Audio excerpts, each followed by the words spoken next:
3 months ago, if you would have ever told me that I was going to be here like this, I would have told you you were nuts.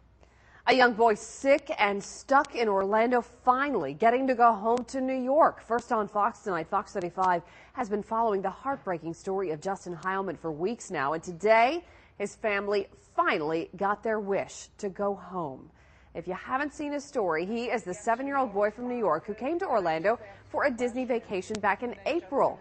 But one night, a mysterious brain illness confined him to a hospital bed.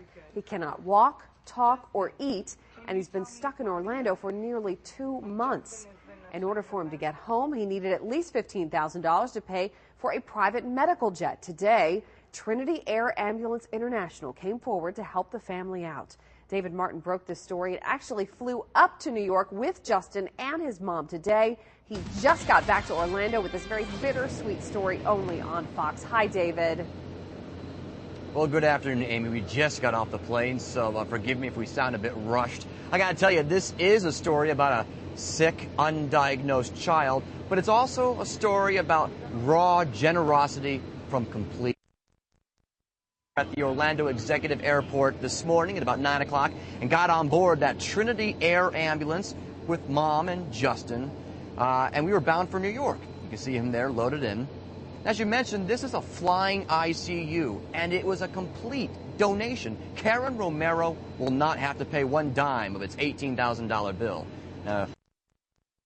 Already got mounting medical bills, of course, for Justin. But as she told us on the plane this morning, she's going to be by Justin's side every minute of his new life.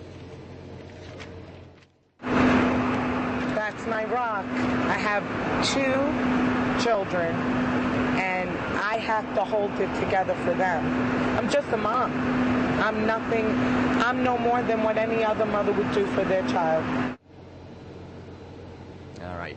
She's being awfully kind there. I don't need the umbrella anymore. I think it stopped raining. Trinity Air Ambulance, as I said, donated the flight, the medical personnel, the bed, the machines, part of the fuel. Good company. Also, through some of our reports on Fox 35, private citizens here in the Central Florida market got together and gathered $8,000 for Karen so she could have some money as she goes back to New York. And there's a lot more to this story, including our emotional touchdown in Long Island this morning, very close to the new hospital that Justin's going to. You won't want to miss it. I've got that full report for you tonight at 10 o'clock. Amy, back to you. And David, is she hoping that maybe the doctors in New York will be able to shed some more light on what's wrong? Because as you mentioned, it is a mysterious illness. They really don't know what's wrong with him. Isn't that right? That's right, and the doctor that's taken them up there at the North Shore Children's Hospital, it's an affiliate of the... This doctor is a specialist. He actually called down to the hospital down here and said, you know what, I want to look at this kid. I want to do my own research on him. And this facility is not only research, it's also, whether it be a breakthrough or whatnot, he's got the right people to help him get back on his feet. And that's key. None of that was possible here in Orlando. So he's got 2 things going for him. He's going back home, and he's going to a facility that he really needs. All right, that's good to hear. Thanks so much, David. We do apologize for some of the problems we were having there with the audio.